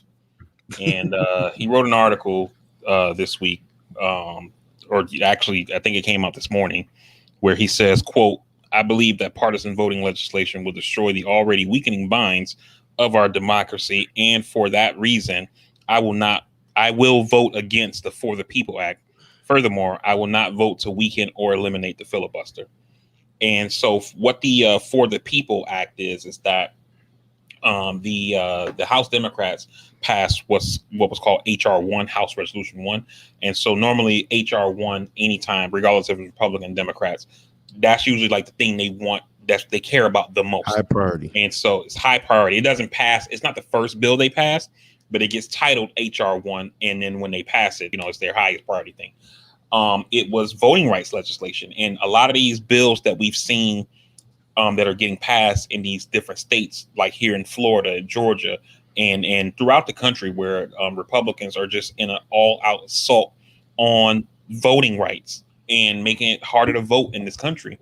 The For the People Act would counteract a lot of that, because it would basically set a floor for voting that says you got to have at least this many days of early voting. You got to have, paper backup if you got machines. ID requirements and all those kind of things like that. It would set standards for these things for the entire nation. And Manchin is saying that he won't support it or eliminate the filibuster to pass it, because a lot of people are saying that you're not going to get 10 Republicans to vote with the Democrats to pass this legislation. So Democrats need to eliminate the filibuster, or at least make it to where we say we'll keep the filibuster in place for legislation, but carve out an exception for voting rights and things like that. But he's saying that he's not for it. So I don't fucking get it. You had that. You still have Biden negotiating with the Republicans, basically to please Manchin, because Democrats can't go at it on their own until Manchin says, okay, fuck it, we can't get them, so let's just do it ourselves using reconciliation. So the Republicans offered Biden a new deal, which was about $968 billion. Biden has since rejected that deal. They're supposed to meet again next week. You got the G7 happening right now, the top 7 world economies that are meeting in the United Kingdom over the next 2 weeks or so. Kamala Harris is going to be leaving to go to Central America. I believe it was this weekend, or she might be leaving on Monday to try to but to start her role as being in charge of the immigration situation that we're having with the southern border. An issue that's close to your heart, Steve. This week, Elizabeth Warren has been basically not just in her normal way talking about canceling student debt, but she's getting a little bit more like in your face about it, So I guess, some folks and what's that? Dang, I keep muting myself. Shout out to Liz. I need to write her a well-written letter. So a lot of folks who want student debt canceled, up to $50,000 of it, a lot of them feel like Biden's taking too long on this shit. Like we talked in previous podcasts, Biden doesn't believe he has authority to cancel as much as $50,000 worth of student loan debt. Folks on the other side believe that he do. and Biden, his stated policy was to cancel around $10,000 of it. But regardless of what his policy is and what the aspiration is, he hasn't done it. And now, people like Elizabeth Warren are basically saying like, yo, it's time to shit or get off the pot, so so I would say look for that issue to kind of come to the forefront and get off the back burner a little bit in the next coming weeks here, because folks are getting aggressive with it, the folks in Congress. So I definitely wanted to make sure I brought that to you, Steve. And your boy Donnie T came back into public yesterday. He spoke at the Republican convention in North Carolina, and he's talked about all the classics. The election was stolen. Hillary was a piece of shit. Biden is incompetent. And all this. She was. All these kind of things like that. There's also been some talk of Trump talking about potentially running for the House of Representatives, so that way he can be Speaker of the House if the Republicans win back the House of Representatives in the 2022 elections. Which, again, I've said it to people who like this guy, is that this guy doesn't know anything. He doesn't know how our government works. He doesn't care how it works. It's for him, it's about power, because you don't have to be a member of the House of Representatives to be the Speaker of the House. Speaker of the House is just the members vote on it, so it can be anybody. That's why you see people who will do a throwaway vote and vote for like Colin Powell or something like that, because you don't have to be a member of the House to be Speaker of the House. So that's kind of been this week in politics. So I'll keep an eye out on that student loan debt issue for you, and let you know if anything comes of it. So Warren is going to be our vote for the next election, is what it sounds like to me. Sounds like she's going to be your champion. She's mine. She's my go-to. All right. Good. So that's good to hear.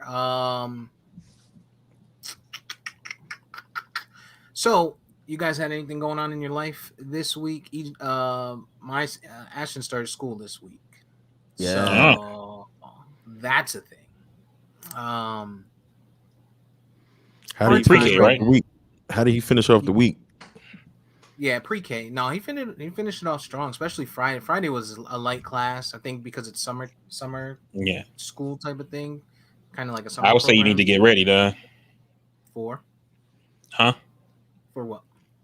For your immune system to consistently feel attacked. Oh yeah, because they go, especially when they're that young and they're in pre-K. Like he's going to like a daycare spot, or he's doing it like at a school. No, it's at a school, but it's still okay. Yeah. Those are a little bit better, but like when they're that age, man, it's like they go to school, get everything, and this is the worst shit, especially because I only have one kid just like you, but you're a new parent. It seems like the shit they catch is worse on you than it is on them. Yeah. You know what I mean? Like they catch something, like they got a little runny nose. You catch that shit, you can't go to work for 3 days. It's like, yeah. The over under that I had was 2 weeks for him to get sick. She thought that Nikki thought that he was going to be sick the first week he would get sick, but he's been all right. I think what helps with that is because of COVID, they're taking all these extra measures, right? So they're cleaning the tables every single night extra, right? They're cleaning the toys every night, where before they probably would just put the toys up there, maybe do a quick wipe down if anything's sticky, but they're cleaning all the toys. They have sinks in those classrooms now to where as soon as they come in the classroom, they have to wash their hands. They have them wash their hands like 5 times a day. Every time I'm there, like to drop them off, pick them up, it seems like they're washing their hands. So, it's so crazy. Like I get there and they're like, Ashton, it's your turn to come wash your hands. They go outside to the playground. They got to wash before they go out and before they come back. And that's all the classrooms. You know what I'm saying? Good. So the common areas are being kept hopefully a little bit cleaner. So I'm hoping that'll keep it. I suspect, obviously like any kid, he's going to get sick in school, right? Yeah. I'm just hoping that, it's not COVID. They are still only allowing one parent at a time. You do have to wear a mask in the school. It's non-negotiable. It's not like, oh well, CDC said you don't have to, and they're not going by the old DeSantis rule. Like, if you feel comfortable, they're like, if you don't feel comfortable, let us know. We'll bring your kid out to you and we'll come get him from your car. But you're not coming in as an adult without a mask on. So, little stuff like that I think will help. But yeah, it's interesting. I see what you guys spoke about. As you've told me in the past that the visuals at these schools I when believe you that was me. when you drop off and pick up Yeah, have been uh Phenomenal. definitely a sight. interesting. Have been Phenomenal. Definitely a interesting. sight. Phenomenal. I mean, like to the Wonderful. point where I'm like, let me make sure I set my alarm clock. I gotta be the one to drop them off. No, I got him. Nope. Yeah, 3 hours Already of sleep, dressed. I'm good. I got it. Car's Mhm. already packed. Don't worry about it. Yeah. Make sure I take a shower, shave before I go drop this kid off. A little cologne. Like Don't put the. you got your blazer on. Where you Mhm. going? Why you smell so damn good first thing in the morning? Yeah, Mm-hmm. man. Mm-hmm. Um, It's definitely a sight. But did he take a little better? Did he have a little bit more fun at the end of the week or? oh, hot off the press, Julio Jones to the Titans. We'll have to get into that. Oof.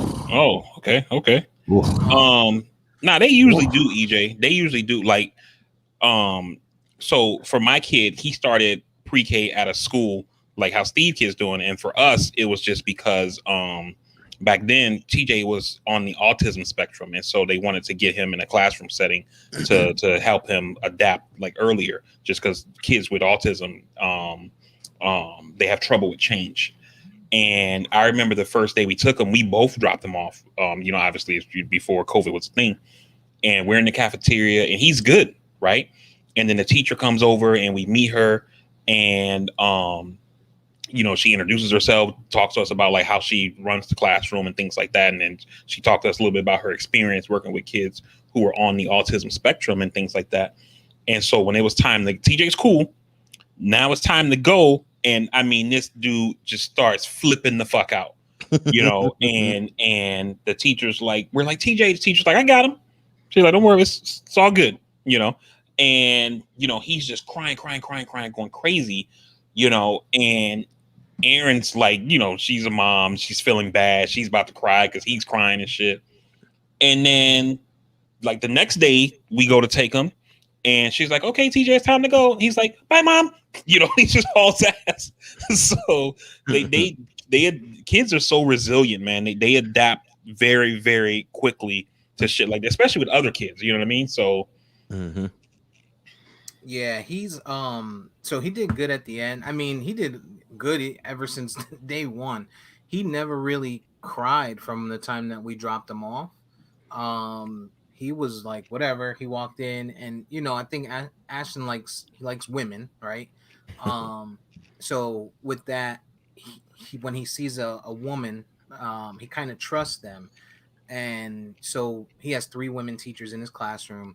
And so the first day we got there, one of them came over and she's like, hey, Ashton, let's go wash your hands. And she kind of, walked him over to the sink. And so that's been the routine. So he's used to it. And after the first day, I told you we came in and he was crying. I'm like, oh fuck, here we go. And I'm like, I'm like, yo, what happened? And she's like, oh, we were just out at the playground and he didn't want to come inside, which is par for the course with him. If he's outside, if he's doing anything that he wants to do and you try to change that, he ain't with that. So, mhm. so he That's was where he crying gets because, that from. yeah, I mean, just his fucking cousin from Baltimore. Wow. But we got him that day. He was good to go. We brought him, took him for lunch and shit, whatever. But that's what it was. He was crying because he didn't want to come back inside. Day two, similarly, but when wanted to come back inside, he was okay with it. He was like, "All right, fuck it, time to go in." Same thing. Day three, they said, and then Friday, when I went to pick him up, actually Thursday when I went to go pick him up, they were still outside, and it was time for them to come in, and they came in, and they came in. He was fine. He went in, sat down on the floor. They said him right inside the door and take them one by one to wash their hands. So they started doing that, and then when I was like, hey, they said, all right, Ashley, your turn. So they took him and washed his hands and stuff. But Yeah, you know, they get used to they that schedule, man. yeah, Yeah, yeah, routine is the best thing for kids. Yeah, like shit. You'll yeah, probably know it because or do they take naps? they do. But he's only there half time right now. He's Oh, only there, okay. yeah, for 3 hours. So once he goes into the full time, the thing is, Ashton's not a napper. So I would like to see him become a napper based on what Yeah, he sees them doing, which I think yeah, he he will. will. He will. Um, but if he doesn't, they said that they can play quietly. But there's no quiet Yeah. with him. He wants to throw the toys. Because once they get used to it, man, it's gonna be like Saturday, and y'all gonna be like getting ready to go out or something, and he gonna be like yawning and shit, like he ready to go down because it's nap Drowsy. time. You know what I mean? Oh God. Like, yo, y'all bullshitting. Uh-huh. You're fucking up my So, schedule. Right? Like go but it's out. Like, it's yeah, fucking nap time, dog. What you talking about? right. Yeah. Give me my milk. It's pretty. I mean, but it's cool though. He's chilling. So we'll see what week 2 brings. Yeah, We'll see what that looks like, and then eventually he'll start to go full time. But his first yeah, time in a daycare type, setting, really, school setting was like fucking part time. Let's just do the half day real quick, see what that looks like, and he kind of took to it well. So, yeah. um, yeah, but the scenery is good, pretty good. They're friendly. Everyone's friendly. They compliment his hair. Oh my God, look at his curls. They're beautiful. Like, oh, look at you going out of your way to tell me about his curls. You better stop it. Yeah. Yes, I'm indeed. a married Yeah. man, Elizabeth. Yes, But indeed. yeah, so that's been cool, man. That's been cool. What's up with you guys, man? Anything going on? What I know it's summertime now for you, kids out of school. No, it ain't. It Oh ain't yeah, over you're in yet. Baltimore. Y'all It's not y'all over y'all yet. go to y'all go to school so late in the year. Oh, Yeah, These these kids been done northeast since May. after Labor Day. No, I mean school for them is it is what it is, and I never really had the school struggles with my oldest, and she was the guinea pig, and then having two others, they socially kind of teach each other. So other than like altercations with other kids, and we never really had any problems adjusting getting them in to school. I don't know what it's going to be like going back, but yeah, man, I've been out and about, fully vaxxed now and all of that good stuff. But I can. That's it was weird though, because I was walking around. I went to this one spot, this black owned spot, um, and it was just too many people. So I was like, all right, I'm out. And then I was walking down further to the neighborhood, because Baltimore is like a bar neighborhood. Like there's bar neighborhoods everywhere. So I was walking to this place, Fells Point, and I'm the only one with my mask on, and there's people just walking by me, and I'm like, what the fuck is going on? And then I'm yeah, like, oh, I forgot. You don't have to have one. Like most establishments, you got to wear one to walk in and then sit down. But I don't think they've been like as pressed as they were in the past. But I'm like, yo, what the fuck? And people are looking, and it's mainly white folks, looking at me like, you got your mask on.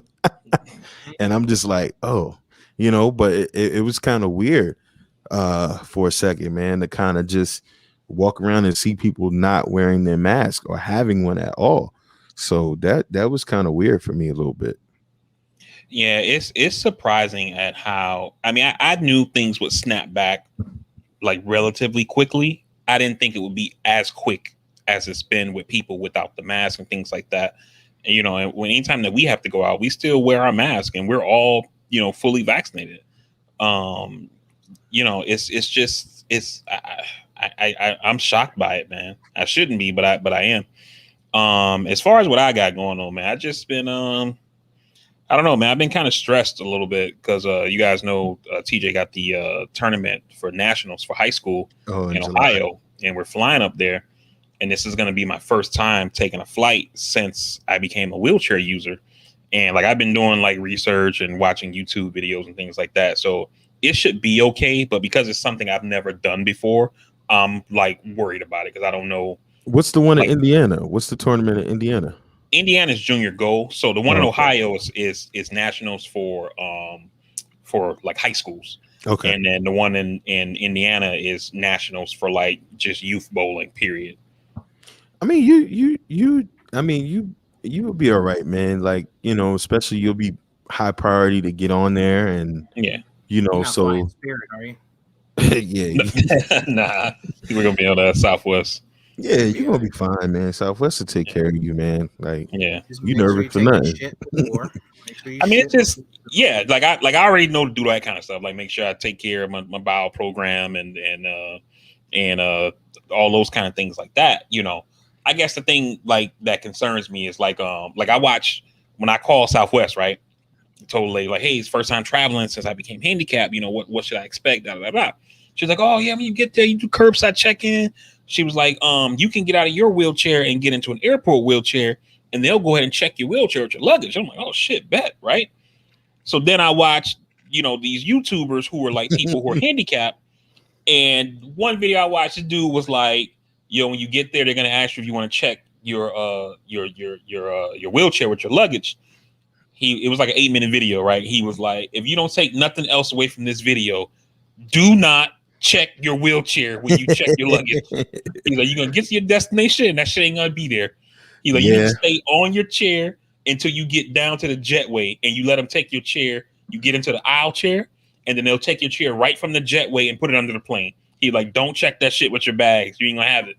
So like just like little shit like that is like, I mean, I get it. The person who works at Southwest gotta be like, yeah, we got it. It's all good. But the hmm person who's experiencing it is like, fuck that. Like, I agree. It done I would happened to me agree. 30 times. You can't trust the airlines to check shit in. I mean, we know yeah. that. We know So it's that. just little shit like that, I'm concerned about something getting lost. Like for me, like people who are smaller, they're custom chairs, like they don't fold. They just take the wheels off. That's it. So, but my chair is a collapsible chair, so the leg rests come off and all the shit like that. And I'm like, the more shit that can come off, the more potential to have shit lost. You know what I mean? And so it's the things like that are concerning me, because it's not like, when you guys fly somewhere, if they lose your bag, yeah, it sucks your bag was lost. But if you don't got clothes for 2 days, you could go to the store and get some underwear and get some deodorant and shit like that. Like if I don't have my wheelchair, you know what I'm saying? They gonna get you right though. They're gonna get you right. Like, they definitely, even if it does happen like that, they're gonna have to do something for you. You know what I mean? They're Yeah, Yeah. not it won't just be it won't be comfortable, but they'll give you a nah. chair. They'll give Yeah. you, you You probably be definitely sitting out one of them old school joints that you gotta. Yeah. you definitely gotta wear some marine paraphernalia. You know what I mean? So motherfuckers know. Like, look, yo, I'm handicapped, veteran. You know what I You mean? Don't probably get fuck free around. drinks, Go snacks. They'll get give you free extra drinks. fucking peanuts Which and I ain't shit. Thank you for your definitely not service, drinking. all that. You know what I mean? Yeah, they'll give it to you Definitely right up not front. having no drinks while I'm on the flight, because that's the other thing. I ain't they were like they can't help you go in the bathroom. Like we can help you get in your seat, stuff like that. But so like the plan is, I'm gonna get up early that morning, go to the bathroom, take care of that, and then I'm not gonna drink anything, eat or drink anything until we get there.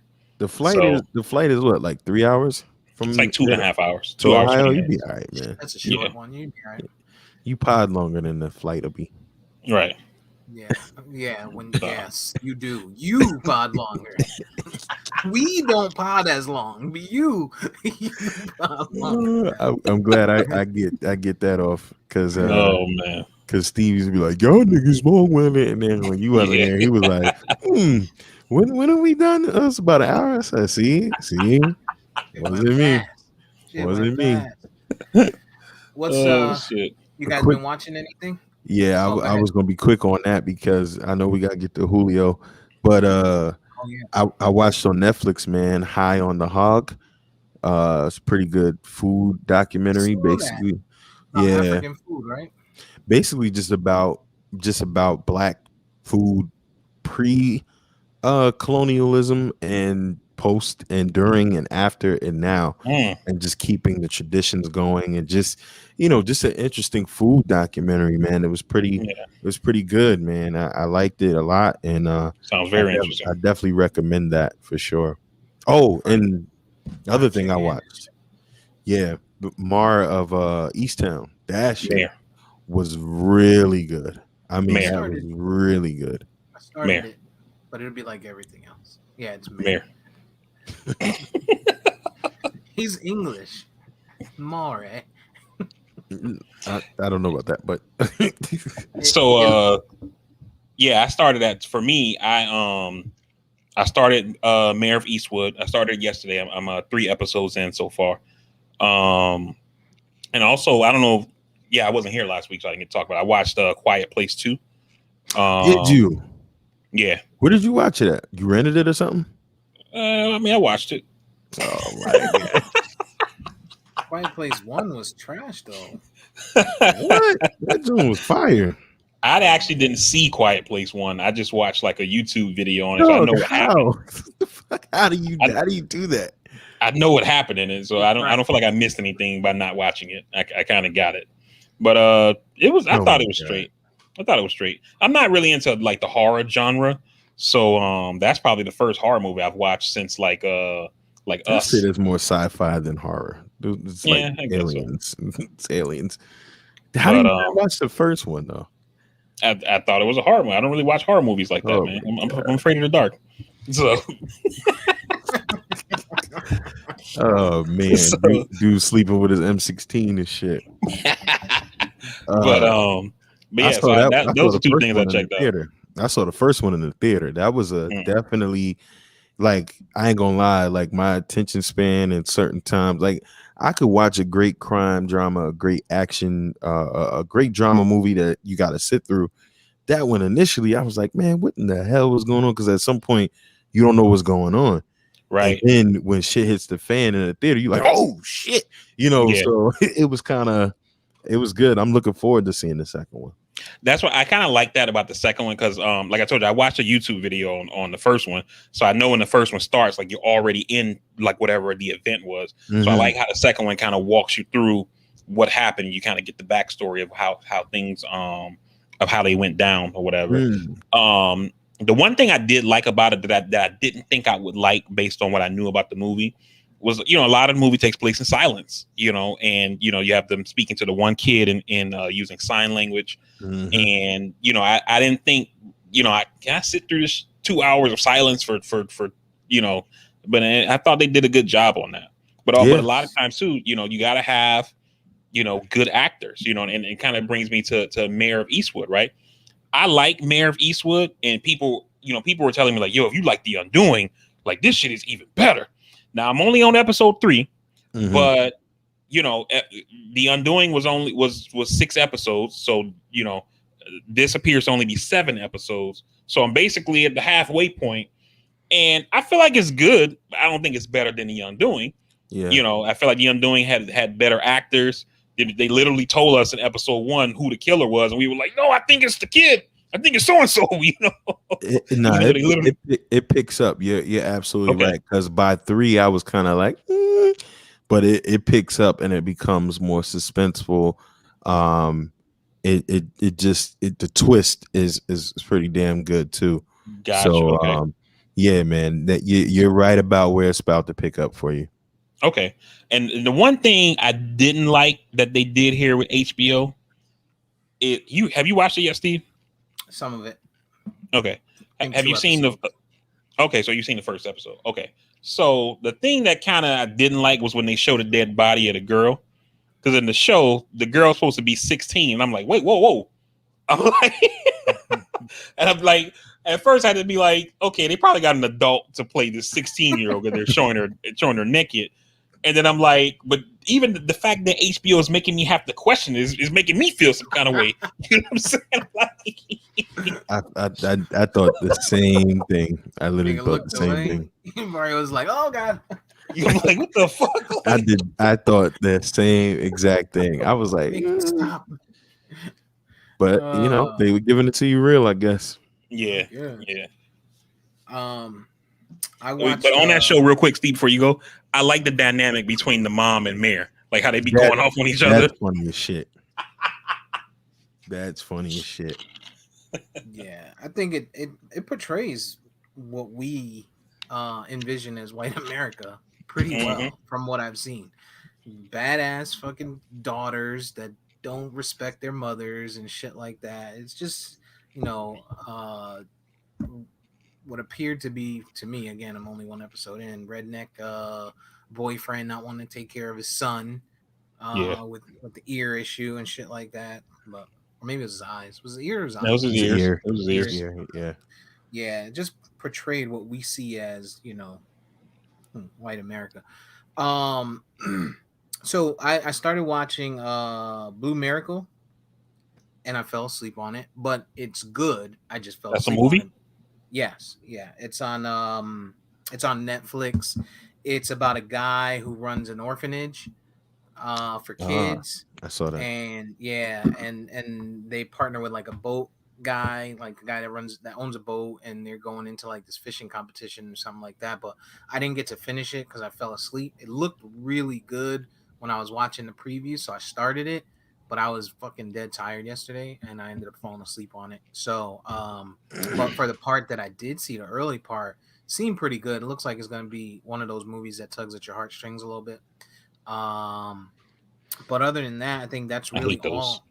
Yeah, I hate them, but I like them. Like, No, I like them. It just I don't like it what they do to reminds me me. that I'm still human. You know what I'm saying? Because there'd be times where I'd be sitting there like, I think I'm a fucking robot. I don't think I belong on this fucking planet. You know? Like that's how I used to be, man. And then I saw Armageddon, and Armageddon I don't does it know. every time. Yeah, that shit fucked me up, man. And ever since then, like, and I watched fucking the Green Mile when fucking Wilson got lost at sea on Castaway, fucking Shawshank Redemption. I'm like, I don't fuck, cry. man. I don't cry, but I do get Nah, fucked man. up. I be that shit be getting me, dog. When I Only one watched that actually, When They See Us on the Ava DuVernay on the Central Park oh, Five. that was a tough one. Oh That was my a hard god, watch. man. That was close. I was almost there. I had to think happy thoughts because I was so close. The only one that really jerked tears out my eyes, you guys are gonna call me weird, fucking Lion King, man. Mufasa dying. Like, still to this day, sometimes I fast forward past that part. Like, Damn. yo, I'm not watching this shit, man. Oh, and Marley and me when the dog died. Oh yeah, god Nigga, that damn, shit, man. bruh. I took off work Yeah, that day. I was in the bed watching it in the morning. that one fucked me up too. And I don't even like dogs, and that shit fucked me. I started crying. I called my dog over. I'm hugging him. Like, yo, what's wrong with me, man? Can't be a dog and be crying about dogs dying in movies and shit. Did you guys catch the Tulsa documentaries? Any of them? No. I did. I have them on my DVR though. Mm-hmm. I have the one from CNN. The one from CNN I have on my DVR. Yeah, they said that one was really, really good. I was gonna watch the one on MSNBC. I watched one. But on that one I missed it. But they also did it in a podcast, so I'll be able to catch it on the pod. I watched one that they did on OWN, which was a little bit more deep. It's a two-parter. It's a little bit more deeper dive into the business aspect and the leadership aspect, and yeah, I mean, it yeah. And then yeah, and they talked about all the other massacres around the country, and I had the girls sitting down watching it. But yeah, man, it just, and not to go into it, but it's just and one thing that the mayor of Tulsa actually said, and we know his family history, he did say, which I found to be very astonishing coming from a white male. Not astonishing, but very humbling and open and devious, yet all in one. He said, I wouldn't be surprised, or he said something along the lines like something like this could happen again today. He literally said that. Mm-hmm. I think that's pretty fucking telling. Yeah, but to hear a white guy say it. Oh yeah. I mean, because he's a politician, number one, so that wasn't very PC. Number two, you are the mayor of the place that this Where it happened, happened. you Yeah. know. And then number three, your family was there. Uh, and number four, you're a white guy. Mhm. So, for most times we hear whites are very naive to say, "Oh, that could never happen again." No, we've come so far. And I was like, when he said that shit, I said, "What the fuck?" Yeah. So, Yeah. I mean, I agree. I can see it happening again too, but like I think it would. I think it takes a certain kind of place for it to happen in, right? Because that shit ain't gonna happen in Baltimore. It ain't gonna happen in Miami. It ain't gonna happen in Atlanta. You know what I mean? Like these places that have like big populations of black folks.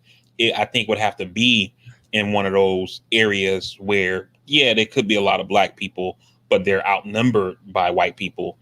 And also, even though I think it could happen today, I don't know if it would happen with the same degree because it ain't like back then when black people, didn't have weaponry. A lot of black people tooled up. You know what I mean? well, that's And that's also the misconception of that time too, because when you think about it, there were ex-military vets that did try to protect the area, but we also forget the element that the planes, the bombing, mhm, so I do think back to 2014 with Freddie Gray and how we were that close from having, us versus the National Guard, and they had the tanks and like 30 something dudes, not 30 something dudes, but hundreds of guys ready to go. And it kind of gave me a little chill because that was it right there. yeah, That was it right there. Like yeah, it felt like what Red Dawn looked like on the movie. You know what I mean? And it just I don't know, man. And I mean, I think a different element of that too. Obviously a lot of the National Guardsmen that came in were black. They're from Maryland to some degree, right? Because it's the Maryland National Guard. But mhm, shit, man, I'm like shit. yeah. And then also like even and I know black people back then had guns, but a lot of black people in that day were kind of going along to get along, right? Hmm. And even though I know you hate it, I know Steve hated, I fucking hate it when people say things like I'm not my ancestors and that kind of bullshit like that, right? But black people today are not going along to get along. And I mean, in some sense, we are when we talk about the job place and things like that. But we're not out in the street, holding our head down when we cross people because we're scared they might think we looked at them or that kind of thing like that. And so that's why I think while I do think it could happen, I think it would be a little bit different just because one, like I said, black people tooled up now, and two, I don't think folks are gonna be like, let's let them get it out their system, and then they end up burning the whole fucking city down or whatever. You know what I mean? Like, there's gonna be some resistance. Yeah, and I think and I'm real quick, Steve, not to cut into because you've been going, you haven't gone. A lot of that too that people don't realize that shit happened by surprise. Like Hmm. they knew it could happen, but the way it went down, they didn't really stand a chance. Right. Yeah, and I think to VP's point, when you talk about not only do you have the access to artillery, blah, blah, blah, blah, blah, and you got people in a different mind state, but you also have access to social media, right? It's not like back then where you had to send a fucking, It's a great you point. know, you had to send a raven or make a phone call, make a phone call, and then the person on the other end has to envision it based on how you're telling it, right? Hmm. Now you will see that shit. You know what I'm saying? If something like that started, and you would have people that would, essentially make their way over there, similar to what we saw on January 6th, um, to prevent something like that from happening. But could we see something start? Absolutely. Could we see it cause an amazing nothing short of a civil war? Absolutely. There could be a fucking race war that started from something like that if that started today, with the visibility that it would get. So we just gotta hope that it doesn't, because it Hmm. it, it could be a nasty fucking world out there, man. Those you don't know who's doing what, who's taking care of your kids, you don't know who's bagging your groceries, like You don't know who's fucking cooking your food when you go places. Like it's, we just gotta hope it don't get to that point. But yeah, I gotta get to that. I gotta get to the documentary for sure. So we just got word that Julio Jones would be moving to the Titans, barring any setbacks. Um, Within the next 48 hours, I guess physicals and things of that nature. The minimum that they'll be getting is a second round pick. That's Second, all wow. that's all that's the minimum. That's all that they've told us, right? That's all that's been reported at this point. I don't, unless it's been updated here within the last few minutes. But that's, I think that's a good move for them without giving up anything major in Tennessee. What does that do for you guys? With Tennessee, where does that put them next year? You gotta, when you look at the landscape of the AFC, um, AFC East right now is dominated by by the Bills. The Patriots, they've made some noise in free agency. We don't know what this is gonna look like for them. AFC North, I think competitively is gonna be a lot better than people anticipate. I think the Browns gonna take that. AFC West, we know what's out there: the Chargers, the Chiefs. And then when you look at the South, I think this puts the Titans right where they need to be. The Jaguars are going to be trash. The Colts, they got Andy. I mean, not Andy. What's the kid name? Carson Wentz. Their defense is stellar, but this challenges the Colts defense tremendously. You can't stack the box with 10 no more against Derrick Henry now. Got somebody over the top. They lost Davis, so I don't know who their other wide receiver is, but I think Tannehill's progression and Derrick Henry back there now with a Julio Jones, that makes them way more competitive. I don't know that their defense is up to task because I just don't recall. I think their defense was pretty good last that I remembered, especially in the Mm-hmm. secondary. Man, that's they're instant competitors. I mean, at least a wild card, at the least. Oh, I see them as Yeah, winning their division. But go I, ahead. I agree with everything EJ just said. And for the defense, the defense isn't like stellar. It's serviceable, right? But you already got such a weapon in Derrick Henry, right? And you could stack the box, and when they play action, you didn't really have to respect the receivers that much. And then at the end of the day, I always shit on Tannehill. He's the quarterback, right? But now you can't stack the box. When they play action, you got to take that shit serious because you got fucking Julio over there. Of course, barring injury, like Steve talks about, he's almost the fucking street clothes of NFL. Him, AJ But Green, and him. yeah. Oh yeah, AJ for sure. But but yeah, man, but you're gonna have to respect that passing game now and scheme for it and things like that. So I think that's a great move for the Titans. It makes them instant competitors. Um um to either win a division or wild card like EJ said. And also you gotta factor in that the playoff scheme changed. It's no longer, two buys and then for teams in the wild card, you get one buy and then everybody else basically goes into the wild card round. So that's just another playoff spot that's open for them that'll be available for them to take. I forgot they got AJ Brown on the opposite end. Yeah, that's what I was gonna say. So they got AJ Brown on the opposite side. They also have Josh Reynolds. They brought in that young speedy guy from the Rams, who I really really like as a young talent wide receiver. So they're gonna have good 3 and 4 wide receiver sets easily with those guys. Um, Listen, man, this move with Julio going there, if he can stay healthy and AJ Brown can stay healthy, because AJ Brown had some issues, this could make way for Derrick Henry for another 2,000 yard season. This could make way for Tannehill to have a 5,000 yard season on top of that too. This could, I mean, they could make history. One of the two can be MVP. I could see Tannehill winning MVP with the extra, with the extra weapon if he can play like he played last year and the year before. He has to stay consistent, right? That's a huge piece to it. And if Julio is the Julio that we've seen of the past, right? I think Tannehill will do a better job getting Julio the ball inside the 20. Because right now in Atlanta, he's been a 20 to 20. He's been a guy in between the 20s. He's been unstoppable. And the only time he's scoring touchdowns is on long runs, long passes.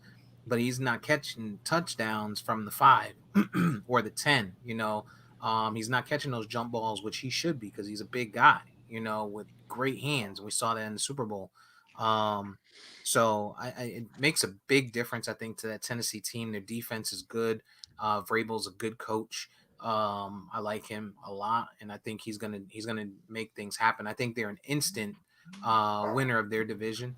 Remember, they get to play Indy twice. Who knows who's going to be quarterbacking for that team because we know who's signed right now, but he's probably going to be hurt. They get to play Jacksonville twice with a rookie quarterback. And they get to play. Damn it, who's the? I can't remember the four. Oh, they get to play Houston, that's a shit. That's a shit. I didn't even mention them. Yeah, so it's a shit show. So they should win their division, pretty easily. Weighing up against the AFC, I could see them coming in at maybe a 2 seed or 3 seed in the AFC, maybe even winning the AFC if they sweep their division, depending on what their schedule looks like. I'll take a look at that, but that's a good team, and that's a big add for them without losing any. And this is a team that just years ago, beat the Ravens. And what did they do last year? I forgot what they did last year. Last year, I think they went to the second round. Yeah, they lost in the playoffs too. They went to the playoffs, and it was a game they should have won. I have to look at it. I have to look it up. Yeah. So you're talking about that level of success when they had Davis last year, who's now in the Jets, who's a pretty good receiver, but adding Julio Jones is just a whole nother element, and I think you got to take that seriously, man. And I think the only other challenge in that division is the Colts, and you don't know what you're gonna get out of Carson Wentz. The defense is good, but yeah, I think we really got to take Tennessee serious, man. This might be what they needed to get over the hump. Mm-hmm. And definitely gonna be interesting. Yeah, I like Jesus Christ, yo. What the fuck? I look forward to it, man. I look forward to it. I like it. All right. I think that takes us to a good stopping point. Unless you guys got anything that we need to cover. Real quick, man. I just put it in the chat. I know we passed the politics part, man. Like, is this your king? You know what I mean? For these people who are Trump supporters, this motherfucker went out in public with